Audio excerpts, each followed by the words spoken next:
O Senhor esteja convosco. Proclamação do Evangelho de Jesus Cristo, segundo Lucas. Glória a vós, Senhor.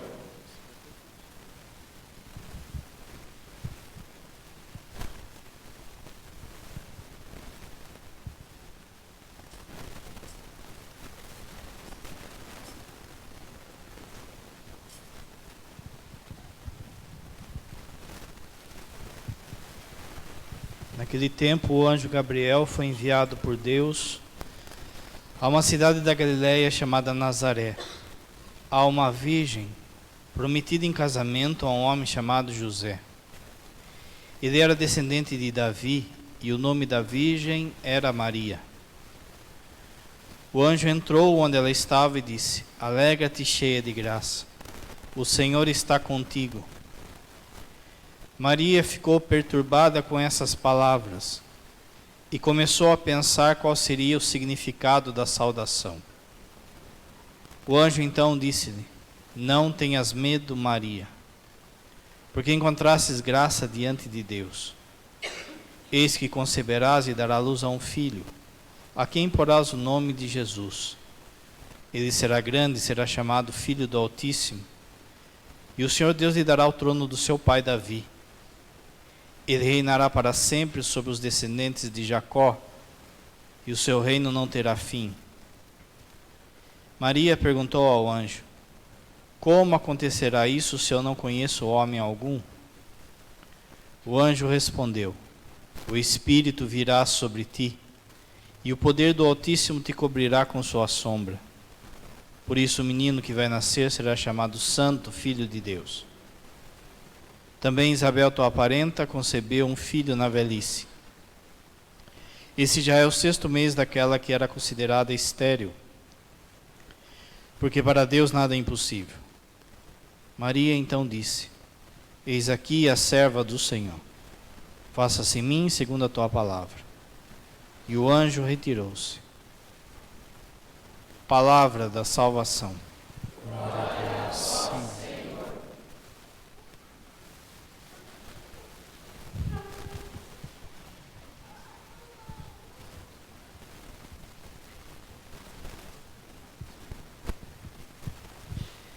Caríssimos irmãos e irmãs, então celebramos hoje Nossa Senhora do Rosário. Mas também, essa data também tem um outro nome dado a Nossa Senhora e que já explica tudo, o porquê que a gente deve rezar o Rosário. O outro nome dessa festa é Nossa Senhora das Vitórias. É pela reza do Rosário que a gente vai ter, de fato, vitória verdadeira na nossa vida.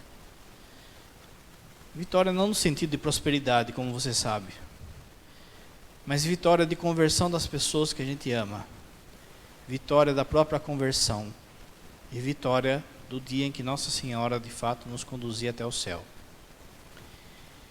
O terço, ele começa meio que por acaso. No século VIII, até o século VIII, os monges, eles rezavam os 150 salmos todo dia. Rezavam 50 de manhã, 50 na hora do almoço e 50 à tardezinha. O povo que morava perto dos monges, eles ficavam o quanto que eles podiam. Porque pensa, 50 salmos, depois mais 50, mais 50, o povo tem que trabalhar.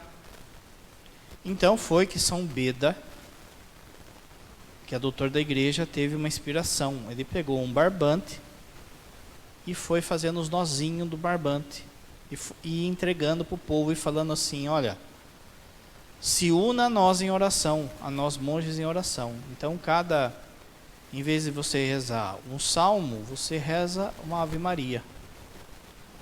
E assim que começou então a reza do terço. Pegava aquele barbante, ele ia passando aquele barbante para todo mundo, entregando o barbante, abençoando o barbante. Ainda não tinha divisão com dezena, com o Pai Nosso, com Glória, com o Homem Jesus, que veio agora com Nossa Senhora de Fátima. E também não tinha os mistérios do terço. Mas já começou.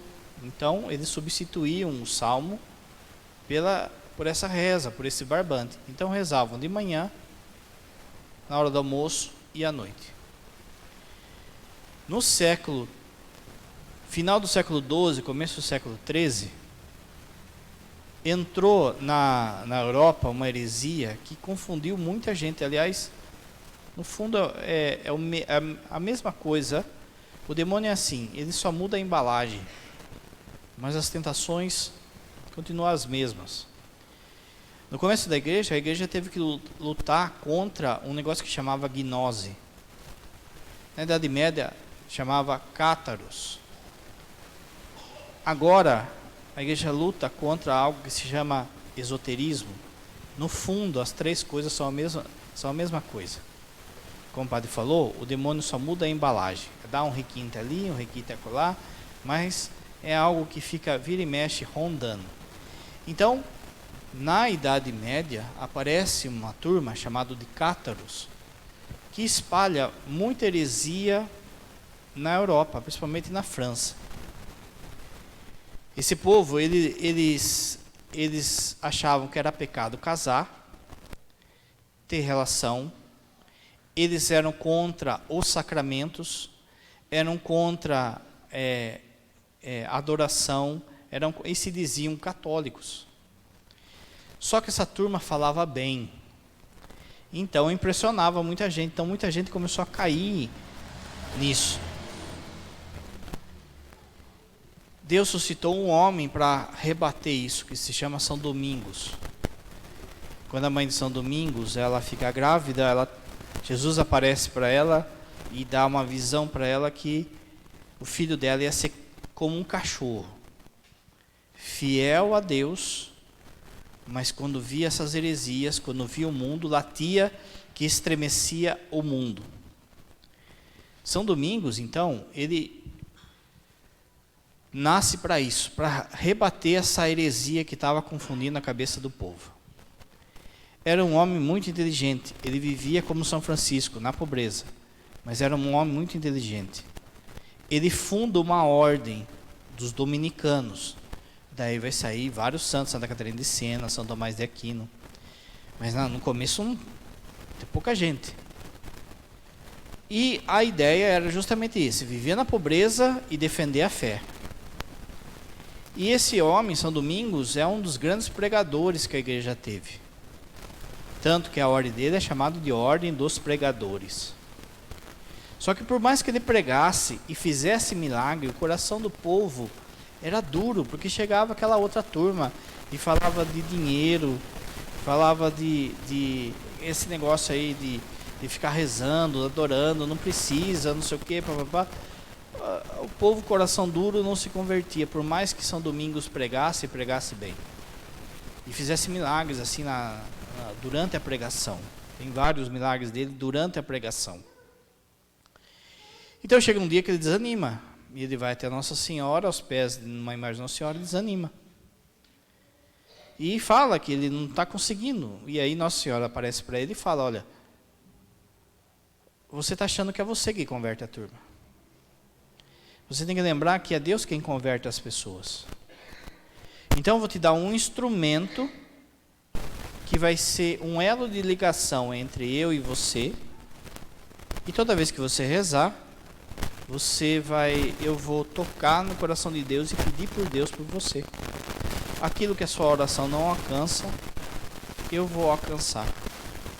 E entregou daí o rosário, o terço, que São Beda tinha já feito, porque não era muito conhecido, mas entregou então para São Domingos. Então daí, São Domingos então começa a espalhar a devoção do terço. Ele ia nas cidades e rezava o terço, e ensinava o povo a rezar o terço, e daqui a pouco pronto, foi uma multidão de conversão. Tanto que hoje em dia não existe nenhum cátaro, não existe, acabou, essa heresia acabou. Tudo fruto da reza do terço e do rosário. Ao longo do caminho, depois foi dividindo, como o padre falou, como o Papa João Paulo II fez, não foi? Ele criou ele percebeu uma lacuna no rosário e criou lá os mistérios luminosos. Então assim também foi, ao longo da história foi dividindo as dezenas, aí entrou Pai Nosso, entrou Glória. Depois vai vir um monge da Ordem de São Domingos, que era aleijado, mas que foi quem escreveu a Salve Rainha. Então veja que Deus vai moldando.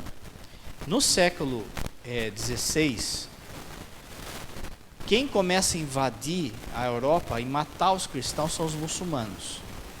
A turma fala da cruzada, mas é porque não estudou direito. Porque se não tivesse a cruzada, você, mulher, por exemplo, estava andando de burca hoje.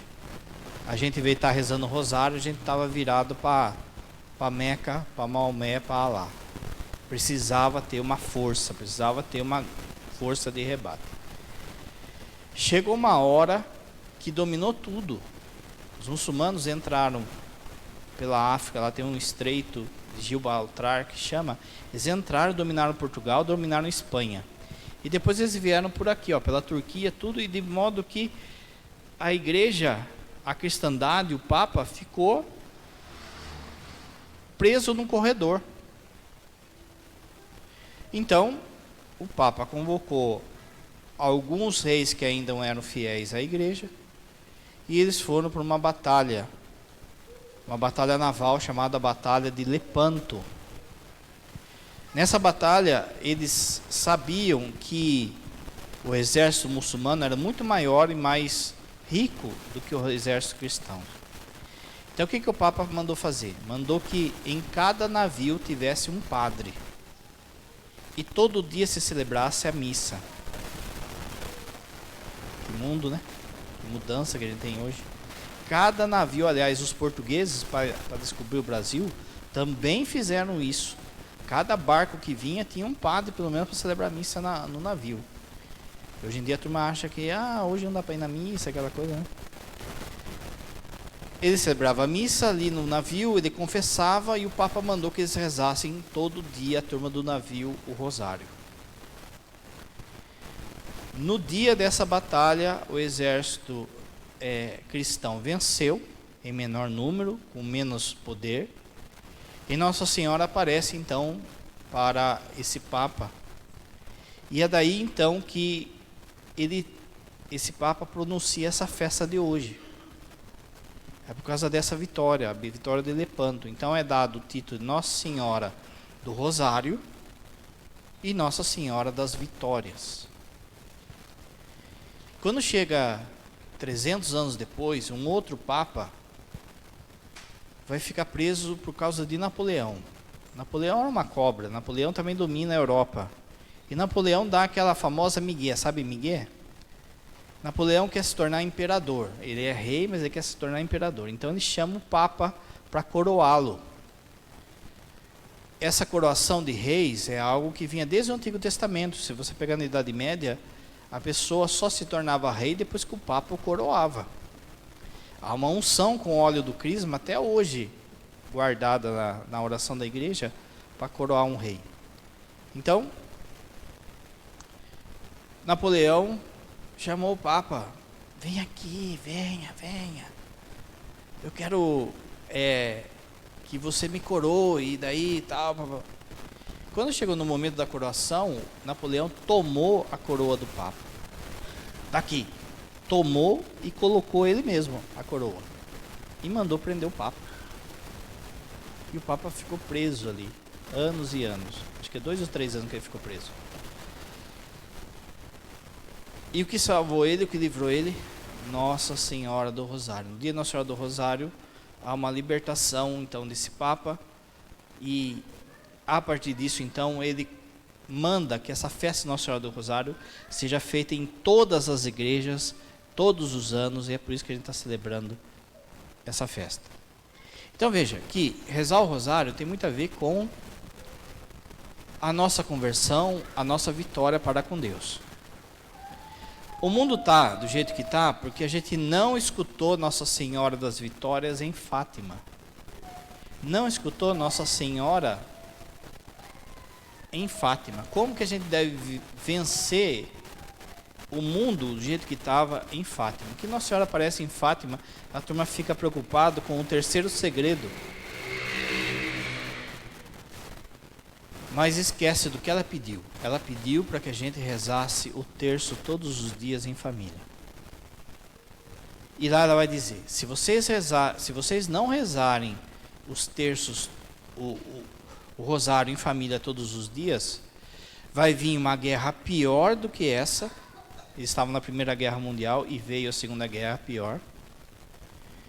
O mundo vai ter raiva de Cristo. E os erros da Rússia, o comunismo, vai se espalhar pelo mundo inteiro. Foi isso que aconteceu. Porque o povo não rezou. Porque o povo não obedeceu Nossa Senhora. Vira e mexe, vem então pessoas que no fundo é discurso de quem não reza, dizendo assim: ah, mas vale rezar, mais bem rezar uma Ave Maria do que rezar o terço, rezar o rosário. Para que ficar repetindo coisa? Para que ficar... Se fosse assim, Nossa Senhora tinha falado isso em Fátima. Se você de fato quer converter a sua casa, a sua família, você precisa desligar a televisão, o celular e botar seu povo para rezar. Em meio às guerras, quando você reza o rosário, não quer dizer que não vai ter guerra. Vai ter guerra, como o padre acabou de contar um monte de treta que teve. Porém, ele vai dar força para você, para sua família. E eu faço um desafio para você. Se você começar a rezar em família hoje, o terço pelo menos, depois você volta daqui 1 ano e fala para mim se as coisas não estão mudando na sua casa. Ela amolece os corações, ela vai mudando a mentalidade. De novo, às vezes a gente fica assim, padre, eu não sei o que eu faço para converter o meu filho, para converter meu marido. É o erro de São Domingos. Você não vai fazer nada. Você vai entregar na mão dela e deixar que ela resolva. Nesse livrinho aqui, ó, da escravidão, aliás, quem quiser fazer a escravidão a Nossa Senhora, tem a apostila aqui na secretaria. Você deve começar até o final de outubro. E daí no dia 8 de dezembro faz a consagração à escravidão a Nossa Senhora. 8 de dezembro, dia da Imaculada. Não pode falar nenhum dia. Tem que rezar o rosário, tem que rezar as ladainhas, tem um monte de coisa lá para rezar. Quando você se torna escravo da Virgem Maria,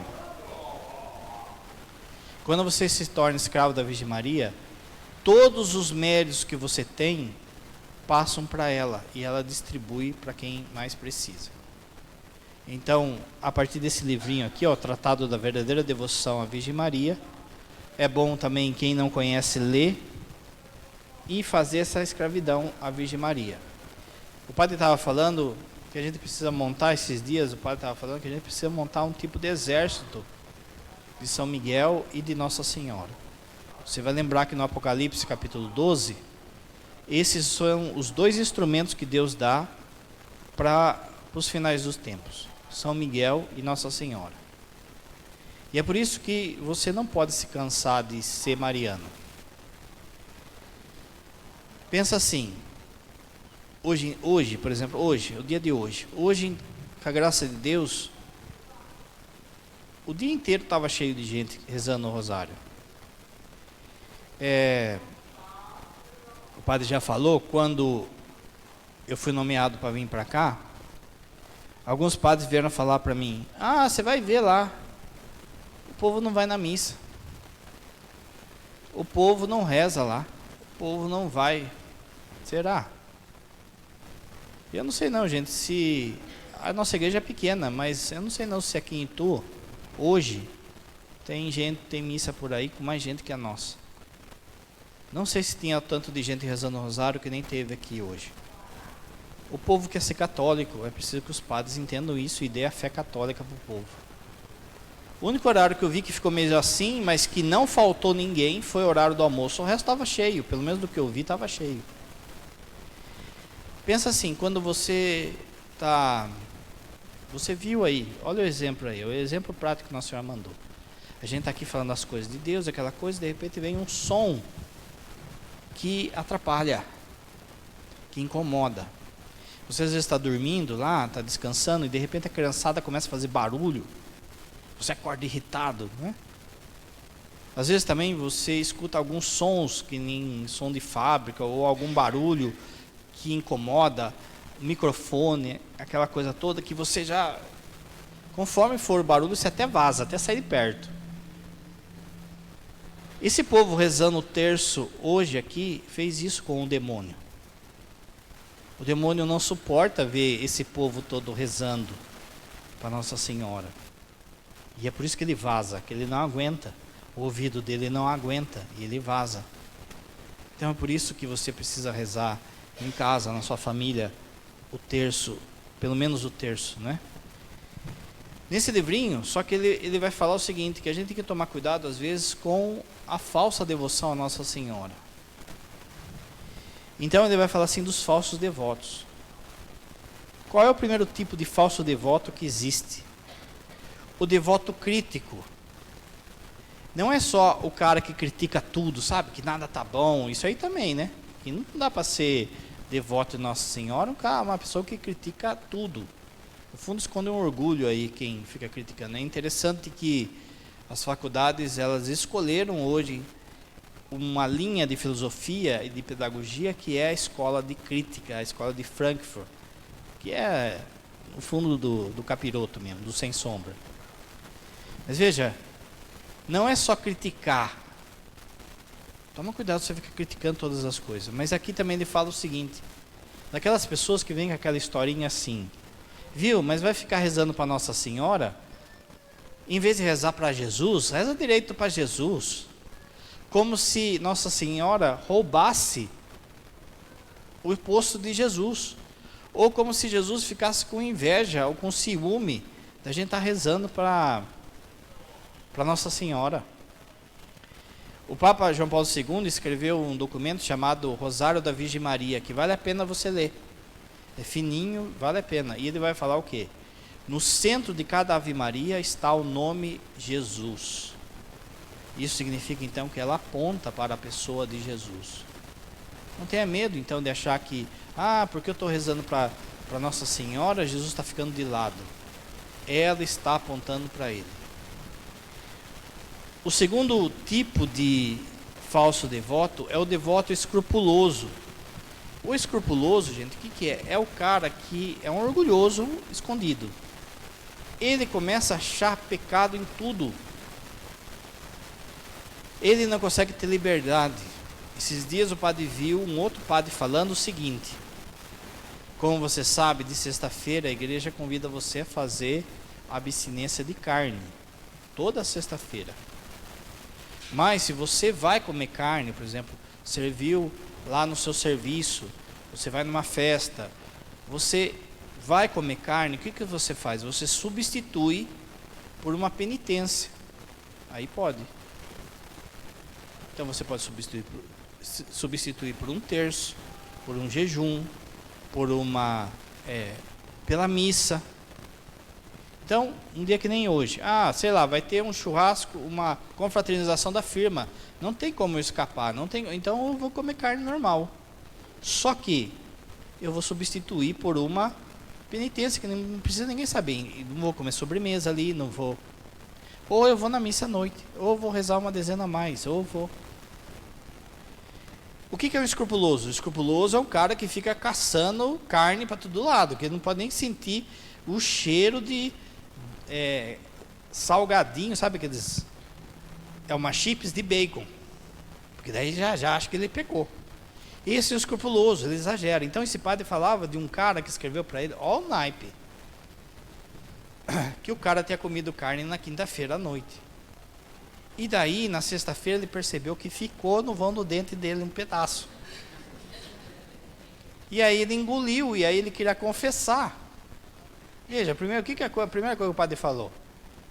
Você não escovou o dente então, né? O escrupuloso, e aí ele fica caçando coisa que não é na vida dele e pior, na vida dos outros. Ele vira, aqui o padre sempre fala, né? Fiscal da fé. Não tem fiscal da fé aí? Está cheio de fiscal da fé. Você não ajoelhou no quinto mistério, por que você não ajoelhou? Porque você tem que saber, às vezes o joelho da pessoa, a pessoa está bem, às vezes a pessoa... mas não, está lá o juiz, o fiscal da fé, esse é o escrupuloso. Eu tenho que tomar cuidado também quando a gente cria o hábito de rezar, às vezes a gente começa a achar que é melhor que os outros. Eu rezo, esses caras não rezam, são tudo pagão, não sei o quê. É o escrupuloso, é o orgulhoso. Outro falso devoto é o devoto exterior. Ele tem camisa de Nossa Senhora, ele tem o terço no pescoço, no carro, correntinha da escravidão, ele usa uma corrente de navio na pulseira, no pulso. Mas é só por fora. Tem uma casula de Nossa Senhora. Não vale nada. Não, vale. O exterior vale. Só que o que Nossa Senhora quer é aqui dentro. Às vezes na confissão, então vem, principalmente os jovens, né? Vem, padre, eu fiz a escravidão, Nossa Senhora. Coloquei uma corrente no meu pé de escravidão, tal, um cadeado, coloca aqueles cadeadão assim, ó, sabe? Aí vai confessar. Padre, eu caí com meu namorado, não sei o quê. Nossa Senhora ia ficar muito mais feliz se você botasse cadeado na castidade do que andar com cadeado, não é? Mas às vezes a gente fica trocando isso e fica que nem o fariseu. Jesus vai criticar uma coisa que os fariseus faziam. Os fariseus, alguns fariseus, eles tinham uma caixinha, como se fosse um cofrinho, que eles colocavam na testa, amarravam assim na testa, e saía para a rua. Porque lá no Antigo Testamento está escrito: guardarás o nome do Senhor teu Deus na sua mente e no seu coração. Então eles escreviam Yahvé, colocavam no cofrinho e amarrava na cabeça. Estou guardando aqui, na minha cabeça. Amarrava no coração. Gente, mas às vezes a gente cai nisso também. Em coisas exteriores. Então fica, ou fica com aquele terção de ouro, sabe? Que a hora que tira assim, até brilha o olho da turma. Você fica... Foi na Aparecida, comprou um terço lá com as bolas desse tamanho, assim, para todo mundo ver que está rezando. Ou o contrário, presta atenção. A pessoa só quer usar aquele terço surrado, velho, que vai 20 anos para que a turma olhe para o terço dela e fale: esse aí reza, hein? Olha o terço dele como está zoado. Ele vem no grupo de oração com aquela Bíblia, sabe, faltando capa, faltando folha tudo, porque daí a turma vai ver que a Bíblia está zoada, a turma vai falar assim: nossa, esse aí lê mesmo, hein? Olha como está a Bíblia do cara. Tá vendo como é? Qualquer coisinha já serve para a gente vacilar. E aí a gente se torna então um devoto exterior. A gente perde a graça por bobeira. Outro erro, os presunçosos. O cara se acha já o Padre Pio. O Padre Pio rezava 30 terços por dia, naquele naipe que ele rezava. Mas não, já rezei uma dezena, já ficou olhando para minha mão, já se saiu um estigma. Eu quando comungo já fico vendo se eu estou levantando do chão já. Já acho, olha a presunção, já acho que Nossa Senhora apareceu para mim. Ai, quanta gente que vem, né? Dá uma olhada. Ou então, outra coisa que a gente tem que tomar muito cuidado é com sonho. Gente, sonho é duas coisas. Sonho, ou é sonho mesmo, sonho, você sonhou, acordou, acabou, ou é sonho de padaria. Padre, o que significa o meu sonho? Eu estava assim num descampado, e daí eu vi um dragão correndo atrás de mim, e eu fui correndo, mas não conseguia correr, porque minha barriga está grande. E aí veio a milícia celeste, assim, tal, deu uma estilingada no dragão. O que significa? Se você não sabe, eu vou saber, não é? Veja só, dá uma olhada na Bíblia e fala para mim os caras que Deus falava com sonho. Os dois José do Egito e José, pai de Jesus. Olha o naipe. Entende isso? É presunção nossa, gente. O cara come aquela feijoada à noite, come churrascada à noite, depois ele não quer sonhar com dragão, vai sonhar com dragão. A mulher então vai ver o dragão ali do lado, né? O cara roncando dos dois lados. Roncando dos dois lados, pensa o que é. A presunção nossa, sabe? Às vezes assim, como que pode, por exemplo, um devoto de Nossa Senhora, achar que ele foi injustiçado numa pastoral? Não me chamaram para pregar, não me chamaram para fazer isso, fazer aquilo outro. Gente, um devoto de Nossa Senhora não dá para fazer isso não. Eis aqui a serva, a escrava do Senhor. Outro erro. Está acabando, só tem 32. Os devotos inconstante. Você está pensando assim, padre, quando o senhor falou primeiro, eu achei que era o primeiro, agora eu estou achando que eu sou todos. Reza hoje, reza o dia inteiro, ficou aqui no rosário, rezou, aí amanhã já não reza nada. Não tem constância. Bate o vento conforme o vento já leva. Veja, de novo, você tem uma guerra para lutar. E você não pode desanimar. Os papas que o padre falou não desanimaram. São Domingos foi a Nossa Senhora que ele desanimou. Você não pode ser inconstante. Santa Teresa, nós vamos celebrar daqui a pouco. Está com vontade de rezar? Reza. Não está? Reza também. Não fica na inconstância. Acolha esse dia, quem rezou o rosário, quem não está rezando nada, o terço, acolha nesse dia e faz um propósito. Não, vou aproveitar que embalou e vou ser firme. E aí assim, é que nem trabalhar. Chova ou faça sol, você tem que ir. Assim também tem que ser na vida do terço, na reza do terço. Falta 2. Devotos hipócritas. Fica julgando os outros. Lembra que Jesus fala do cisco, julgando as pessoas? Como que... Pensa assim, Nossa Senhora ficasse julgando a turma. Lembra do Padre Léo? O Padre Léo da Canção Nova, lembra? O Padre Léo falava que a única pessoa que podia forgar na massa mesmo era Nossa Senhora. Porque ela tinha o rei na barriga, é ou não é? Agora a gente acha que porque é amigo do padre, porque é coordenador não sei do que, porque isso, já pode ficar julgando todo mundo, já pode falar, esse aqui é um hipócrita, esse aqui não faz isso, esse aqui não faz aquilo outro. Não dá para ser devoto de Nossa Senhora com hipocrisia. E Nossa Senhora vai de fato então corrigindo isso. E por último, eu não falei que a gente ia falar assim, padre, eu acho que eu sou todos. Os devotos interesseiros. Só vai até Nossa Senhora por interesse.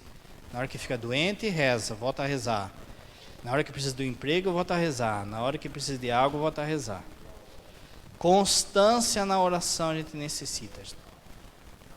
Você quer uma verdadeira vitória de conversão, de santidade na sua vida, entrega a sua vida a Nossa Senhora. Não tem ninguém para formar mais você, melhor do que a sua mãe, do que a mãe de Jesus. E o modo como você faz isso é rezando o terço todo dia. A repetição é como se Nossa Senhora fosse talhando você. É uma santa repetição que vai te mudando, que você não percebe.